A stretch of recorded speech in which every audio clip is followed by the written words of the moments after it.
Assalamualaikum warahmatullahi wabarakatuh. Perkenalkan, saya Ginda Clarista, NPM 211202015 dari program studi D3 Kebidanan Universitas Jenderal Ahmad Yani. Pada video ini, saya akan menjelaskan mengenai anatomi dan fisiologi sistem pernapasan. Sebelumnya, sistem pernapasan adalah sistem pada tubuh manusia yang berfungsi sebagai alat untuk respirasi. Respirasi merupakan pertukaran gas, yaitu oksigen, yang dibutuhkan tubuh untuk metabolisme sel dengan karbon dioksida yang berhasilkan dari tubuh melalui paru-paru. Selanjutnya, saya akan menjelaskan organ-organ yang terdapat pada sistem pernapasan, yaitu saya mulai dari hidung. Rongga hidung. Hidung udara pertama kali masuk. Jadi udara masuk ke seluruh pernapasan melalui lubang hidung. Dengan mekanisme inspirasi di rongga hidung, udara disaring oleh rambut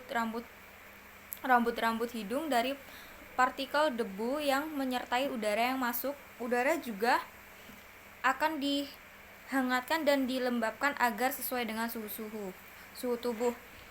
Yang kedua, faring. Di sini ada faring.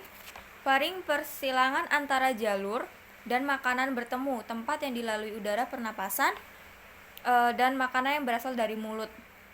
Yang ketiga ada laring. Ini laring. Laring di belakang lidah. Di depan laring terdapat epiklolis yang mengandung masuknya udara dan makanan ke salurannya masing-masing. Ketika makan ditelan, laring bergerak ke atas dan mendorong epiglotis sehingga menutupi glotis. Glotis adalah bukan trakea atau tenggorokan. Hal ini memungkinkan makanan menurun esofagus menuju ke lambung ketika makanan turun menuju lambung. Glotis terbuka sehingga memungkinkan udara pernapasan masuk ke laring menuju lambung. Glotis tersebut hingga memungkinkan udara pernapasan masuk ke laring yang merupakan bagian atas dari seluruh pernapasan. Di laring juga terdapat kotak suara. Suara yang dihembuskan dari dalam keluar mengalir secepat melalui pita suara, yaitu sepasang pita otot elatis di dalam laring. Suara dihasilkan ketika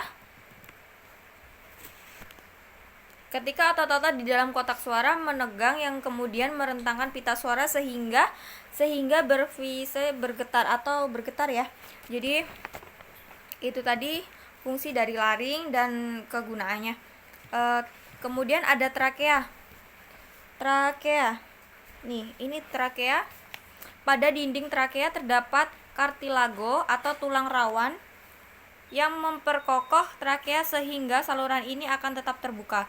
Selain itu terdapat epitelium yang melapisi trakea sehingga bronkus yang berupa silia dan mukus yang berfungsi untuk memerangkan debu dan lainnya yang lolos dari rongga hidung. Itu tadi fungsi dari trakea. Kemudian ada bronkus. Ini bronkus.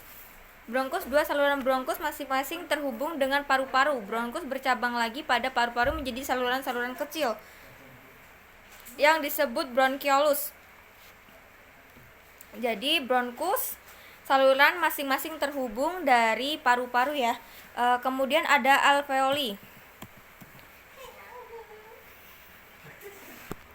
Baik, jadi yang terakhir ada alveoli.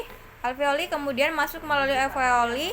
Kumpulan dari alveoli tersebut yang merupakan ketuk udara di ujung bronchiolus atau O2 dari udara yang masuk alveoli akan terlalu di dalam selaput lembab yang melapisi permukaan dalam alveoli, kemudian berfungsi melintas epidemik dalam kapiler daerah belingkar setiap alveoli. Dalam arah berlawanan, CO2 berdifusi dari kapiler darah alveoli dan menunjukkan ke rongga udara untuk dikeluarkan melalui mekanisme ekspirasi. Baik, sekian presentasi dari saya dan penjelasan dari saya. Kurang lebihnya saya mohon maaf. Saya akhiri. Wassalamualaikum warahmatullahi wabarakatuh.